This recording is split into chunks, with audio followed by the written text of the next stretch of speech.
দশম শ্রেণীর প্রিয় ছাত্রছাত্রীরা, আশা করি তোমরা ভালোই আছো। তো তোমাদের জীবন বিজ্ঞানের তৃতীয় অধ্যায় বংশগতি তথা হেরিডিটি, সেই বংশগতি অধ্যায়ের এর আগের দিন আমরা জিনগত রোগ থ্যালাসেমিয়া সম্পর্কে আলোচনা করেছিলাম এবং হিমোফিলিয়ার কিছুটা আলোচনা করেছিলাম। তো আজকে হিমোফিলিয়া নিয়ে যে হিমোফিলিয়া সংক্রান্ত যে প্রবলেম রয়েছে বা সমস্যা রয়েছে, সেই সমস্যাগুলো আজকে আমরা আলোচনা করব। তোমরা দেখতে পাচ্ছ যে স্বাভাবিক মহিলার সঙ্গে রোগাক্রান্ত পুরুষের যে ক্রস ঘটানো হয়, তাহলে তাদের সন্তান সন্ততির কি রকম পরিস্থিতি হবে বা বাহক কি রকম হবে বা আক্রান্ত কি রকম হবে। সেকেন্ড দেখতে পাচ্ছ যে বাহক মহিলা তার সঙ্গে রোগাক্রান্ত পুরুষ, পরে দেখতে পাচ্ছ হিমোফিলিক মহিলা ও স্বাভাবিক পুরুষ। তো এবারে আমরা ক্রস ঘটাবো যে স্বাভাবিক মহিলার সঙ্গে রোগাক্রান্ত পুরুষের যদি বিয়ে হয়, তাহলে তাদের সন্তান সন্ততি যে হিমোফিলিক আক্রান্ত হওয়া সম্ভব না বা বাহক, সেটা আমরা দেখব। তো যেহেতু মহিলাদের ক্ষেত্রে ক্রোমোজোম হচ্ছে এক্স এক্স আর পুরুষদের ক্ষেত্রে ক্রোমোজোম হচ্ছে এক্স ওয়াই, তাহলে এর সঙ্গে এর ক্রস ঘটালে, তাহলে আমরা যদি দেখি বা লক্ষ্য করি যে একটা জিনিস মাথায় রাখবে, এক্স এর মাথায় যখন ক্যাপিটাল এইচ লিখবো তখন সেটা প্রকট অর্থাৎ স্বাভাবিক, আর এক্স এর মাথায় স্মল এইচ লিখলে সেটা হচ্ছে প্রচ্ছন্ন অর্থাৎ এটা হচ্ছে বাহক। তাহলে আমরা দেখবো যে স্বাভাবিক মহিলার সঙ্গে রোগাক্রান্ত পুরুষের যদি বিয়ে হয় কি ঘটে। তো এইখানে যেহেতু স্বাভাবিক মহিলা বলছে, তাহলে দুটাই ক্যাপিটাল এইচ হবে, আর এখানে রোগাক্রান্ত বলেছে তার মানে একটা স্মল এইচ হবে। তো এইখান থেকে আমরা দেখব যে একটা এক্স এর মাথায় ক্যাপিটাল এইচ আর একটা এক্স এর মাথায় ক্যাপিটাল এইচ, এখান থেকে কি পাবো, এক্স এর মাথায় স্মল এইচ আর একটা ওয়াই পাবো। তোমরা এই জিনিসটা মাথায় রাখবে যে যেহেতু হিমোফিলিয়া হচ্ছে একটা এক্স ক্রোমোজোমস্থিত প্রচ্ছন্ন জিন গঠিত রোগ, সেক্ষেত্রে ওয়াই ক্রোমোজোমের কোনো ভূমিকা নেই। তাহলে ওয়াই ক্রোমোজোমের কোনো ভূমিকা নেই, অর্থাৎ এখানে শুধু এক্স এর কারবার। তো এর সঙ্গে যদি এর ক্রস ঘটানো হয়, সেক্ষেত্রে উৎপন্ন হচ্ছে এক্স এর মাথায় ক্যাপিটাল এইচ আর এক্স এর মাথায় স্মল এইচ। এর সঙ্গে এর ক্রস ঘটালে এক্স এর মাথায় ক্যাপিটাল এইচ আর একটা ওয়াই। এর সঙ্গে এর ক্রস ঘটালে এক্স এর মাথায় ক্যাপিটাল এইচ আর একটা ওয়াই। এর সঙ্গে এর ক্রস ঘটালে এক্স এর মাথায় ক্যাপিটাল এইচ আর একটা এক্স এর মাথায় স্মল এইচ। তো এইখান থেকে আমরা বলতে পারি যেহেতু মহিলাদের ক্ষেত্রে দুটাই এক্স, তাহলে এটা হচ্ছে একটা ক্যাপিটাল এইচ একটা স্মল এইচ, তার মানে এটা হেটেরোজাইগাস অবস্থায় রয়েছে। তার মানে আমরা বলতে পারি এটা হচ্ছে বাহক মেয়ে।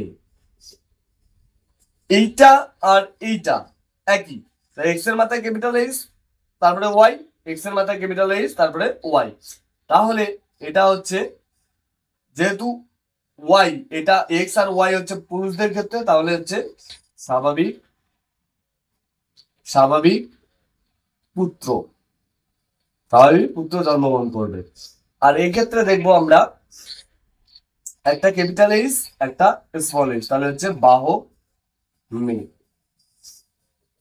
তাহলে এর থেকে আমরা বলতে পারি যে বা স্বাভাবিক মহিলা এবং রোগাক্রান্ত পুরুষের যদি বিয়ে হয়, তাহলে হচ্ছে 100% হচ্ছে বাহক মেয়ে আর 100% হচ্ছে কি হবে, স্বাভাবিক ছেলে,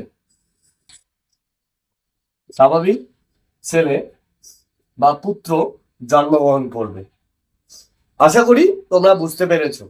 এবারে আমরা আলোচনা করব এই যে বাহক মহিলার সঙ্গে রোগাক্রান্ত পুরুষের যদি ক্রস ঘটানো হয়, সেক্ষেত্রে কি ঘটবে। এবারে আমরা আলোচনা করব একটা বাহক মহিলার সঙ্গে একটা রোগাক্রান্ত হিমোফিলিক আক্রান্ত পুরুষের যদি বিয়ে হয়, সেক্ষেত্রে কি হবে। তো বাহক মহিলা আমরা সেম ভাবে করব। তাহলে বাহক এক্ষেত্রে ক্যাপিটাল এইচ একটা একটা স্মল এইচ, তাহলে বাহক হবে। আর ক্রস ঘটাবো তার সঙ্গে একটা এক্স এর স্মল এইচ আর একটা ওয়াই। তো এখান থেকে আমরা সেম ভাবে একটা ক্যাপিটাল এইচ একটা স্মল এইচ, এখান থেকে এক্স এর মাথায় স্মল এইচ আর একটা ওয়াই পাবো। তো এর সঙ্গে এর ক্রস ঘটালে একটা ক্যাপিটাল এইচ আর একটা হচ্ছে এক্স এর মাথায় স্মল এইচ। এর সঙ্গে এর ক্রস ঘটালে এক্স এর মাথায় স্মল এইচ আর একটা ওয়াই। আবার এর সঙ্গে এর ক্রস ঘটালে এক্স এর মাথায় ক্যাপিটাল এইচ, ওয়াই এর সঙ্গে এর ক্রস ঘটালে এক্স এর মাথায় স্মল এইচ আর একটা এক্স এর মাথায় স্মল এইচ। তো এইটা যেহেতু এক্স এক্স, তাহলে এটা কি হবে? এটা হচ্ছে বাহক মহিলা। বাহক মহিলা এটা কি হবে? এক্স ক্যাপিটাল এইচ ওয়াই, আর এক্ষেত্রে এটা হচ্ছে স্বাভাবিক স্বাভাবিক পুরুষ মানে পুত্র, এক্ষেত্রে জন্মগ্রহণ করবে। আর এটার ক্ষেত্রে হচ্ছে এক্স স্মল এইচ আর একটা ক্যাপিটাল ওয়াই। এক্ষেত্রে তাহলে এটা যেহেতু একটা এক্স একটা ওয়াই, তাহলে এটা পুরুষদের, তাহলে এটা হচ্ছে রোগাক্রান্ত রোগাক্রান্ত পুত্র বা পুরুষ। আর এক্ষেত্রে দুটাই যেহেতু স্মল এইচ, এক্স এর মাথায় দুটা স্মল এইচ, তাহলে এটা মেয়েদের, তাহলে এটা এক্ষেত্রে হবে যেহেতু স্মল এইচ প্রচ্ছন্ন, তাহলে এটা হচ্ছে রোগাক্রান্ত মহিলা বা মেয়ে। ঠিক আছে, বোঝা গেল? তাহলে এখান থেকে আমরা কি বলতে পারি যে দেখো এখানে বাহক মহিলা, স্বাভাবিক পুরুষ, রোগাক্রান্ত মহিলা, তাহলে 50% বাহক মহিলা, 50% হচ্ছে রোগাক্রান্ত মহিলা,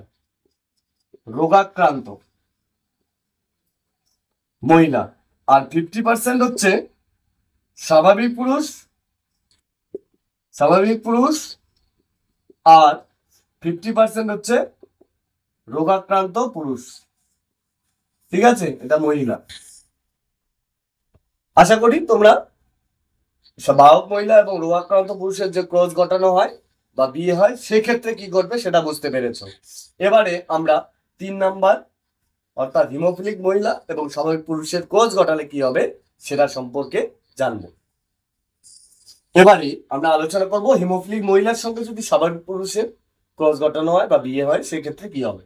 তো হিমোফিলিক মহিলা এক্ষেত্রে তাহলে আমরা যেহেতু মহিলাদের দুটাই এক্স, তাহলে দুটাকে কি ধরবো? Small H. ঠিক আছে,